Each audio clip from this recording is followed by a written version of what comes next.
abogado y analista político Luis Fernando Molina. Él está haciendo una exhaustiva y profunda investigación sobre los papeles de Pandora o los Pandora Papers. Así que, abogado, le damos la cordial bienvenida. Muchas gracias por aceptar la invitación para hablar sobre este bastante polémico caso que hoy está concitando la atención en el mundo, no solo en el país. Buenas noches. Parece que no nos está escuchando, estimado abogado. Vamos a ver si tenemos retorno. No sé si tenemos retorno o tenemos inconveniente. ¿Nos está escuchando, doctor? Abogado, buenas noches. Bienvenido. Buenas noches, adelante, por favor. ¿Nos está escuchando o tenemos problema de audio? Perfecto, ahí está el audio. Muy bien, buenas noches. ¿Y algún problema de conexión? Buenas noches. ¿Cómo está, abogado? Bueno, entendemos que por su currículum... Con dos corazones por la selección ecuatoriana que hasta el último momento nos estuvo sufriendo con ese gol de Colombia. Bueno, pero se sabe que anularon el gol de Colombia, ¿no? Anularon el gol de Colombia. Entonces, anularon el gol. De política, ¿sabe? Como de deportes, para preguntarle cómo está Ecuador en este momento con este empate con Colombia.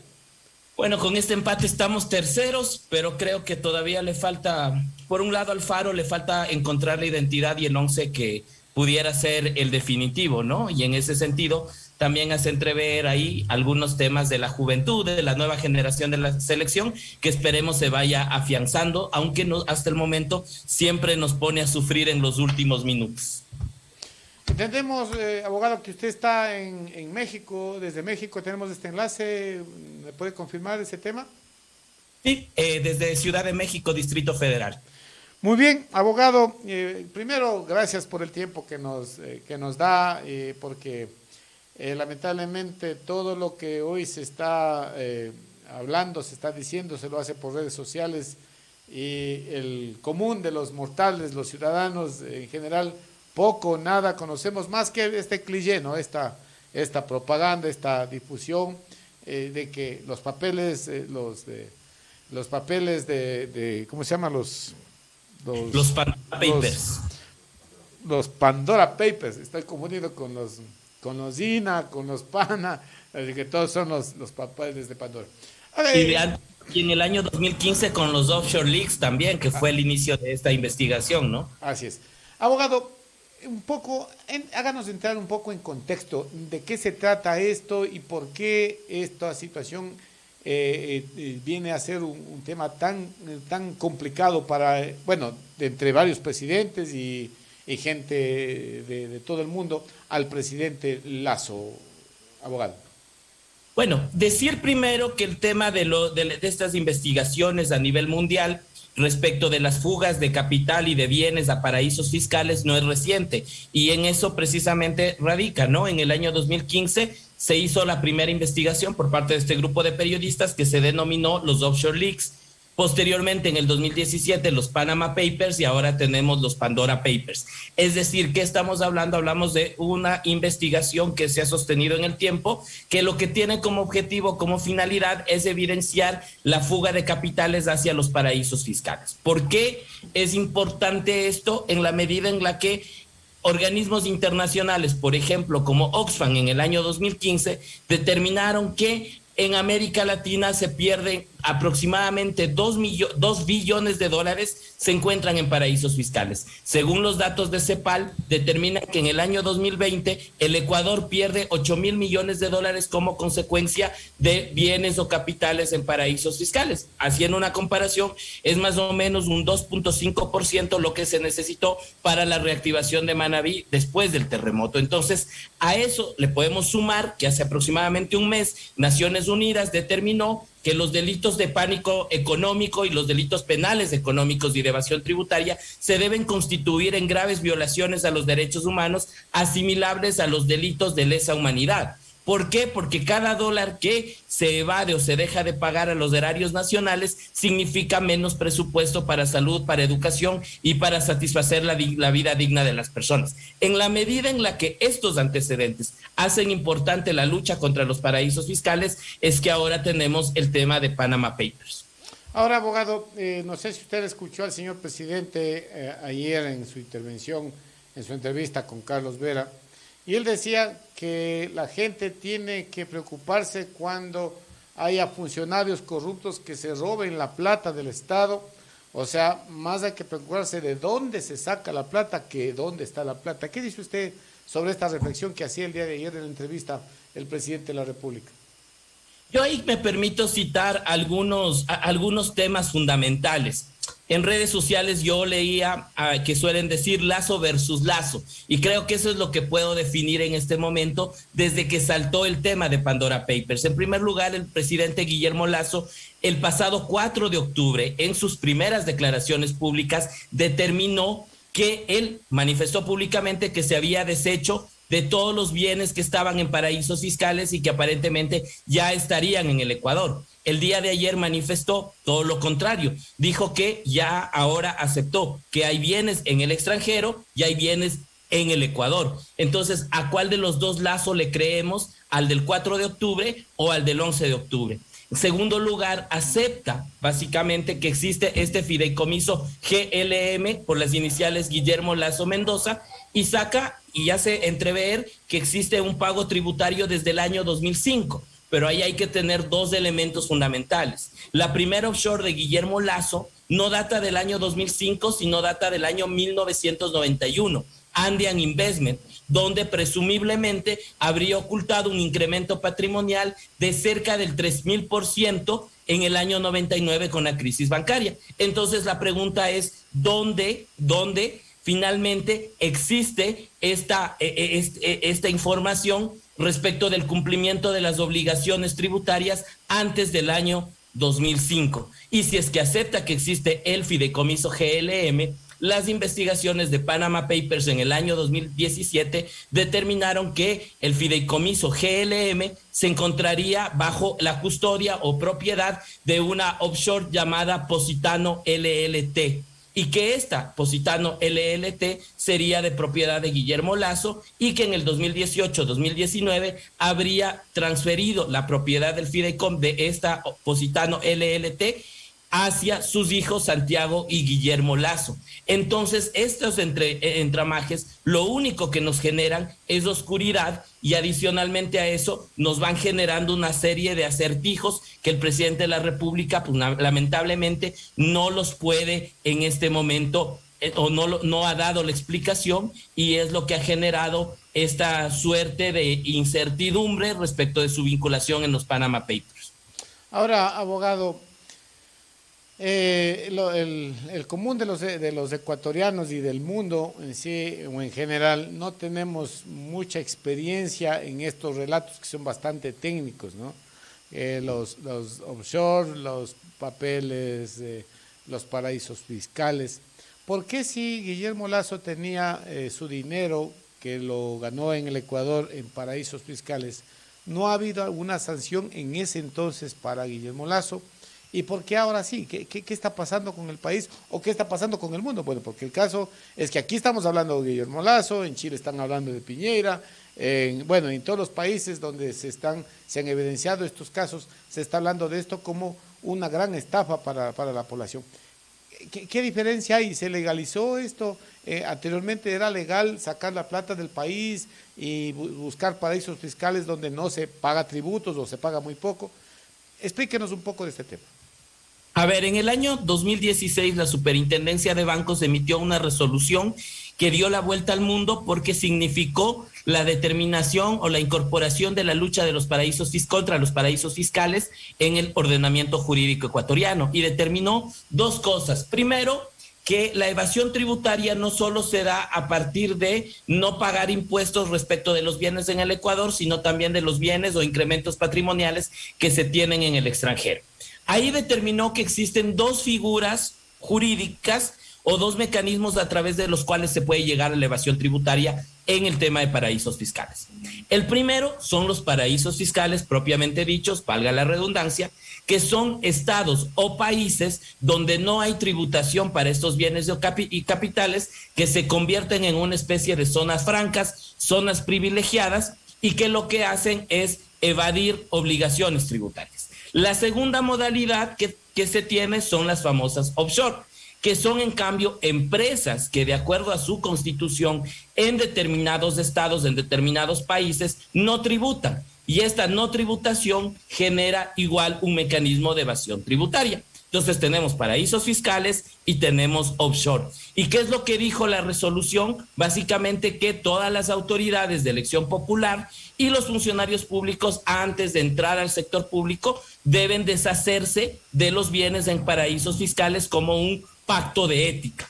Lo que estableció la superintendencia de bancos fue ratificado por el pueblo en las urnas en febrero del año 2017. Y a propósito de ello, en agosto del mismo año se entró en vigencia la Ley de Aplicación de la Consulta Popular 2017. Esta ley establece básicamente para el caso de autoridades de elección popular que las autoridades de elección popular, antes de asumir el mandato, deben presentar una declaración juramentada de no poseer bienes y capitales en paraísos fiscales. Si es que no cumplieran con esta disposición, la consecuencia jurídica es la destitución o la pérdida del cargo tanto de servidores, de funcionarios y de autoridades de elección popular. ¿Qué es lo que pasa en medio de este entramaje? Que la ley avanza y menciona que no basta con que la autoridad de elección popular no posea bienes, sino que los bienes que poseen la esposa, o sea, la cónyuge, los hijos, los familiares o personas que puedan servir como testaferros para mantener bienes en paraísos fiscales, también hacen presumir la existencia y el dominio de los paraísos fiscales de la autoridad de elección popular. Y que, como existe una inversión de la carga de la prueba, es decir, se presume que el patrimonio también pertenece a la autoridad tiene la obligación de que si sus hijos o sus familiares tienen bienes en paraísos fiscales, determinar que estos patrimonios son autónomos de la persona. ¿Qué es lo que tenemos entonces en este momento? Que existe una responsabilidad solidaria del presidente Guillermo Lasso. Por eso es que no basta que el presidente diga yo no tengo bienes en paraísos fiscales y que el día de ayer a la pregunta de ¿usted diría o sugeriría a su familia que retornen los bienes o los capitales hacia el Ecuador de paraísos fiscales? Y su respuesta a decir no podría obligarlos, pues la ley les obliga y el presidente también por el patrimonio de su familia es responsable del cumplimiento o incumplimiento de esta mandatación popular. Entonces, eso es lo que tenemos en este momento y ese es el ordenamiento jurídico que debió haber cumplido el presidente de la República y que de acuerdo a los Pandora Papers no habría cumplido y evidentemente eso significaría que se encuentra inmerso en el incumplimiento dispuesto en la Ley de Aplicación de la Consulta Popular. Ahora, abogado, si el señor presidente, como así lo ha manifestado en varias ocasiones, dice yo me deshice de mis inversiones antes porque sabía que tener dinero, tener capitales o bienes en estas empresas offshore o en paraísos fiscales impiden o son algo que no puede tener para ser candidato. La pregunta es, ¿qué es deshacerse? O sea, venderlas, regalarlas, darle a un familiar. ¿Bajo qué figura el presidente dice que ha hecho eso y eso realmente es legal o ahí también hay inconvenientes? El presidente Guillermo Lasso en el año 2017 determinó básicamente que se había deshecho de sus bienes en paraísos fiscales y de lo que dicen lo que mencionan los Panama Papers, ubiquémonos 2017, 2018, es que el presidente Guillermo Lasso lo que hizo es transferir los bienes, sobre todo de Banisi, de su banco en Panamá, a favor de sus hijos, el 50%. Y el otro 50% a un conjunto de empresas offshore, es decir, a nuevas empresas offshore. ¿Cuál es la dificultad? que el otro 50% y la propiedad de las nuevas empresas offshore las tendría su esposa María de Lourdes Alcíbar y el propio Guillermo Lasso. Si las aseveraciones que plantean los Panama Papers del 2017 y los Pandora Papers del 2020 evidencian eso, entonces tendríamos no solo un tema de evasión fiscal, de testaferrismo, sino de defraudación fiscal, porque existirían actos de simulación contractual, es decir, estaríamos simulando transferencias para no pagar y no contribuir con impuestos sin perder el dominio y la propiedad respecto de del patrimonio de Guillermo Lasso. Ahora, ayer, que es el último pronunciamiento del presidente, dice que en el país se está formando o se ha formado una trilogía para desestabilizar o para conspirar en contra de su mandato, ¿no? Habla de Jaime Nebot, de Rafael Correa y de Leonidas Issa. ¿Qué tienen que ver ellos en este entramado? ¿Es que realmente hay gente que quiere conspirar contra este gobierno? ¿O el tema de los offshore y de los paraísos fiscales superan esta supuesta intencionalidad que podría haber de estos tres personalidades del país? Mire, hay dos síntomas que denotan desesperación y falta de procesamiento político por parte del presidente Guillermo Lasso. Quiero entender que de pronto es una ausencia de asesoría legal y política adecuada en este tema, porque tenemos a un presidente que va 24 horas desde que se anunciaron todos los días, pasa 24/7 tratando de defenderse en lugar de abordar los temas importantes del país. ¿Por qué me refiero a esto? Porque el primer síntoma que dio Guillermo Lasso es enviar una carta antier fustigando, criticando la investigación de Diario El Universo a las 12:35 de la noche. Y el día de ayer habla de la famosa trilogía de la conspiración en base a intentos de desestabilización. Pero ahí le añado una situación. Hay un elemento más que, según el presidente Lasso, el día de ayer sería un elemento de conspiración. Menciona y dice que el problema cibernético que tuvo Banco del Pichincha, de propiedad de Fidelegas, sería también un elemento conspirativo para generar pánico económico y así poder desestabilizarlo políticamente. Si vemos que el problema es Jaime Nebot, que fue su aliado durante la segunda vuelta, el correísmo, que es la vieja segura que utilizan que utilizan en esta polarización de correísmo y anticorreísmo, y añaden al bloque histórico del movimiento indígena, vemos que la ausencia de respuestas da como consecuencia aplicar la teoría del yo no fui y cualquiera tiene responsabilidad, menos el propio presidente de la República. Y aquí me permito mencionar un ejemplo. Shakira, la cantante barranquillera, también salió mencionada en los Pandora Papers. En sus redes sociales al día siguiente presentó y aceptó y dijo: yo sí trasladé mis bienes a Islas Vírgenes, pero antes de la transferencia yo realicé el pago al erario del Reino de España. Y cada centavo, cada dólar, cada peseta que yo percibo como consecuencia de mis inversiones en Islas Vírgenes terminan en mis cuentas previo pago de mis impuestos y mis obligaciones tributarias. Y adjuntó los documentos. Eso es lo que esperaríamos del presidente Guillermo Lasso para que pueda ser superado la crisis de los Pandora Papers, pero al parecer cada vez que da una explicación genera más dudas. Ahora, pero ¿qué diferencia puede haber entre Shakira y el presidente Lasso? Si, como usted dice, es tan fácil justificar que sí la tiene, porque entiendo que no es ningún delito, y el presidente no quiere hacer, decir, sí, saqué a paraísos fiscales o a empresas offshore, saqué mi dinero, pagué mis impuestos y el dinero que estoy recibiendo de esos paraísos están en mis cuentas y estoy pagando impuestos. ¿Qué pasa con el presidente Lasso que no hace lo mismo? Es la pregunta que tiene que despejarle el presidente Lasso al país, porque bastaría con hacer públicas sus declaraciones, no solo de impuesto a la renta, sino de impuesto a la salida de divisas y adicionalmente aquello. Mire, si usted y yo salimos del Ecuador y utilizo mi tarjeta de crédito para comprarme un café en una cafetería o para almorzar en algún restaurante en el exterior, automáticamente al débito se me indexa a mí el impuesto a la salida de divisas y tengo el recargo adicional. Por lo tanto, si me dicen evadió impuestos, yo lo que hago es presentar todos mis estados de cuenta donde dice consumos, impuesto a la salida de divisas, tanto durante el año. Bastaría con que haga eso el presidente Guillermo Lasso y la situación se volvería transparente para las y los ciudadanos. Y entonces, como usted dice, ¿por qué no lo hace? Y esa es la respuesta que le debe el presidente al país.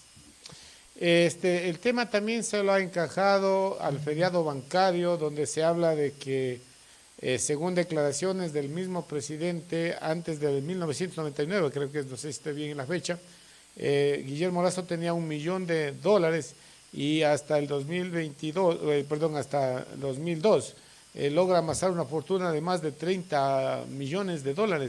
Y esos dineros posiblemente están en los paraísos fiscales. ¿Qué tiene que ver lo uno con lo otro, abogado? Bueno, primero aceptar en ese momento que Guillermo Lasso asume y compra los certificados de depósito programados, los CDRs, a través de un mecanismo bastante cuestionable. Pongamos que usted tiene un CDR que vale $100 en este momento. ¿Qué le decía Guillermo Lasso a través de su banco? Le decía, mira, tú tienes en este momento $100, pero lo tienes en un título, en papel, y te vas a tardar mucho tiempo quizás en recuperar esos $100.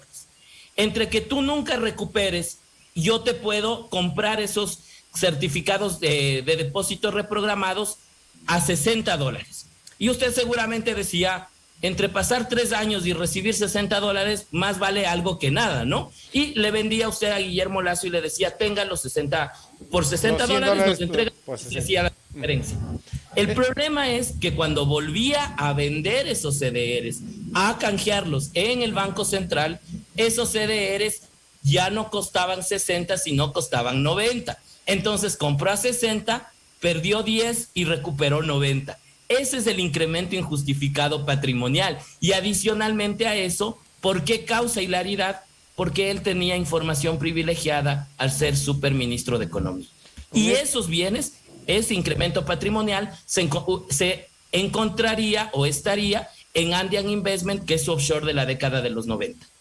Con esta revelación de cifras, de impuestos pagados, posiblemente todos los argumentos que tenía el presidente cuando candidato de que él no tuvo nada que ver con el feriado bancario se irían al suelo, ¿no? Y complicaría mucho. Pero es que además recordemos hacia atrás. En el año 93, Guillermo Lasso asume la presidencia de la Asociación de Bancos Privados, y en el año 94 es él quien, en el gobierno de Sixto Durán Ballén, se convierte en el impulsor de la ley del sistema financiero, que es el antecedente de la crisis bancaria. Entonces, finalmente, no tenemos a un Guillermo Lasso aislado, sino que a través de su cargo de presidente de la Asociación de Bancos Privados hizo o realizó lobbying para la aprobación de la ley del sistema financiero, fue superministro en la crisis económica y se benefició de la expedición de la venta de certificados de depósitos reprogramados. Entonces, esas actitudes también son antiéticas, también es un enriquecimiento no justificado, y de esas circunstancias no ha dado respuesta para el tema patrimonial. Y ahí le doy un dato adicional para culminar esta parte de este entramado, porque resulta que 2 de sus funcionarios, altos funcionarios del actual gobierno, están involucrados en el tema de las offshore. El primero, el señor Iván Correa Calderón, actual secretario general de la Administración Pública, quien fue gerente de Banisi en el banco de Guillermo Lasso hasta el año 2013, y quien estaría vinculado a las denuncias por peculado bancario en el caso Libercostas 2017, junto con el primer mandatario. Y el segundo, Roger Arrosemena Benítez, que es el notario de toda la vida de Guillermo Lasso, que es quien llevó a cabo o dio fe pública de la declaración patrimonial del año 2017 y de la última, y que ahora es premiado siendo embajador en el Vaticano. Pero el señor Roger Arrosemena resulta que termina siendo concuñado de Guillermo Lasso y adicionalmente incumpliría el pacto de ética que el mismo Guillermo Lasso puso a inicios de su gobierno. Entonces, este tipo de oscuridades lo que hacen entrever es que lo que menos existe es seguridad. Ya no tiene que responder solo por su patrimonio, sobre el patrimonio de su familia, la vinculación del secretario jurídico de del secretario general de la Administración Pública, y ahora también por el nombramiento del embajador en el Vaticano. Ahora, abogado, la pregunta es, y que muchos ecuatorianos toman como argumento, ¿por qué, habiendo hecho tantas cosas que se presumen son delitos, Guillermo Lasso no está preso, no está llamado a juicio, no está investigado. ¿Qué pasó? Porque ahí hay las deudas que existen en este momento por parte de la Administración de Justicia. La primera es que la fiscal general del Estado tiene 3 denuncias. La denuncia Libercostas 2017, presentada por la ex legisladora Rosana Alvarado. La denuncia de peculado bancario, que está presentado por el ex candidato Andrés Arauz en septiembre del 2020, y ahora tiene la denuncia del ex candidato Yacu Pérez, que pidió que se aperturara una indagación previa por el caso Pandora Papers, y ninguna de las 3 ha prosperado. Es más, la del 2017 fue archivada en el gobierno de Lenín Moreno por la actual fiscal general del Estado. Y por el otro lado tenemos también ahí deudas pendientes en el tema de lo que significa el Tribunal Contencioso Electoral y el Consejo Nacional Electoral. ¿Por qué? Porque el Consejo Nacional Electoral, antes de su inscripción a la candidatura y antes de entregarle las credenciales de autoridad electa como presidente, debía verificar que dé cumplimiento al mandato popular. Hizo la verificación. Si no hizo, hay incumplimiento de funciones. El Tribunal Contencioso Electoral, cuando se le impugnó en septiembre del año anterior a Guillermo Lasso, realizó una investigación. Si no, existirían también razones para establecer un juicio político al Consejo Nacional Electoral y al Contencioso Electoral por incumplimiento de funciones al no haber investigado estos temas en el momento en los que tuvo conocimiento.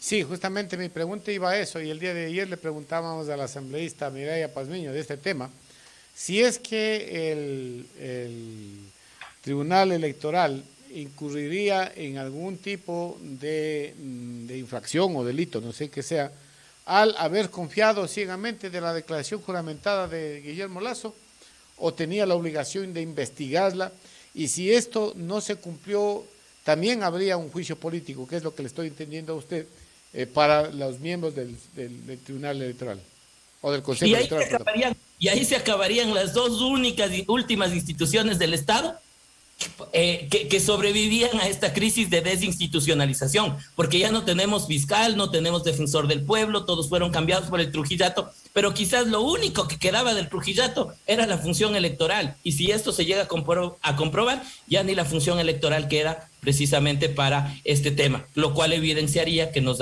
acercamos a una crisis profunda de la institucionalidad del Estado. Imagínense que todas las funciones del Estado terminen con problemas de legitimidad política y democrática, y que adicionalmente a eso, comenzando por el presidente de la República, tenga niveles bajos de credibilidad en su gestión a menos de 100 días, lo que evidencia que estamos en una crisis profunda en el país. Usted que está empapado y está investigando el tema de los Pandora Papers y de los Panama Papers, entre otros entramados que se están evidenciando hoy por hoy. Según su criterio, ¿hay causales para destituir al presidente de la República? Si se llegan a comprobar y no se logra desvirtuar estas presunciones que tenemos y que se han planteado en la mesa, existiría incumplimiento de funciones por parte del presidente de la República. Guillermo Lasso, al momento de asumir su cargo, juramentó ante la Asamblea Nacional cumplir y hacer cumplir la Constitución y la ley. Si incumplió el mandato popular, que viene ni siquiera del Congreso, viene de los mandantes, del pueblo ecuatoriano, tendríamos una causal de enjuiciamiento político, de un impeachment que podría dar lugar a la destitución del presidente de la República por parte de la Asamblea. Y ahí luego vamos a lo otro que usted mencionaba. El presidente Guillermo Lasso ha dicho: si es que yo aplico la muerte cruzada, es un mecanismo democrático frente a la obstaculización de la Asamblea Nacional y del triunvirato conspirador. Pero si el triunvirato conspirador en la Asamblea Nacional me destituye, es un acto de desestabilización democrática. Es decir, ni siquiera el respeto a los pesos y contrapesos en los poderes ejecutivos y legislativos lo hace en este momento el presidente de la República. Si a eso le añadimos que invitó al presidente Villavicencio de la Comisión de Fiscalización a que la comisión investigue en el Palacio Presidencial, vemos que no hay ni siquiera un cumplimiento a la independencia y a la separación de poderes, que son base del Estado moderno. Entonces el presidente Guillermo Lasso evidentemente se encuentra, según yo, como lo manifesté en redes sociales, ante una paranoia presidencial. Y bastante complicada la situación. Y lo que yo decía hace un momento, que hay que separar los momentos y los tiempos y las cosas, ¿no? Una cosa es su problema con los Pandora Papers. Otra cosa es el tema de que aparentemente le están obstaculizando implementar su plan de gobierno y la situación que se da por ese lado. Y ahí mete todo, hace un solo paquete, pone a los tres supuestos actores de desestabilizar y justifica, claro, si Bueno, me y es votan... cuatro, porque Fidelegas también se suma en la desestabilización, ¿no? Con no, el apagón informático del Banco del Pichincha. Fidelegas, que es el gerente o dueño del Banco de Pichincha, creo que es, él dice, este fue mi error, y lo reconoce en un tuit que lo publicó hace horas, creo, que dice que el tema de lo que pasó con el tema del Banco Pichincha ha sido su error. Entonces ya la teoría del presidente ya no tendría validez como otro punto de desestabilización. Y habrá que esperar y habrá que ver después de esta entrevista, usted y yo ya en diferido, cuál es la reacción de Leonidas Issa, que anunció una respuesta al presidente Guillermo Lasso a las 19 horas, y la respuesta de Jaime Nebot, que en este momento debe estarse pronunciando. Entonces, si finalmente el triunvirato determina que no hay intentos de desestabilización, lo que evidencia es que Guillermo Lasso se encuentra entrampado en sus propios laberintos offshore. Bastante complicado. Abogado, yo le quiero primero agradecer infinitamente porque esclarece muchos temas que para la población común del país son bastante complicados de entender por estos nuevos términos que no los conocíamos hasta, qué sé yo, hasta hace unos 5 o 6 años no sabíamos qué es una empresa offshore, qué es un paraíso fiscal y mucho menos la gente que no le pone mucha atención. Así que, abogado, muchas gracias por su tiempo, por habernos esclarecido algunos temas. Ha estado con nosotros el abogado Luis Fernando Molina, un gran currículum, asesor legislativo en el Senado de México, ex asesor de la Asamblea Nacional, egresado de la maestría de Derecho Constitucional por la Universidad Andina de Quito. Esta es entre otros estudios y trabajos que tiene el abogado. Abogado, muchas gracias y quiero dejarle sus palabras finales. Bueno, agradecer un poco este espacio. Yo creo que esto debe ser un tema que nos junte a todos los ecuatorianos. Creo que finalmente lo que está detrás de esto es lo que Naciones Unidas menciona en algún momento, es la incorporación o la necesidad de incorporar la verdad como un derecho humano, entendida como el derecho a investigar, sancionar y reparar a la sociedad de las graves violaciones de derechos humanos, en este caso de los presuntos delitos de evasión fiscal. Muy amable, muchas gracias. Vamos a un corte comercial, estimados amigos. Regresamos luego del mismo con nuestros comentarios en la parte final de nuestro informativo. Ahorrar en publicidad es como detener el reloj para ahorrar tiempo. No.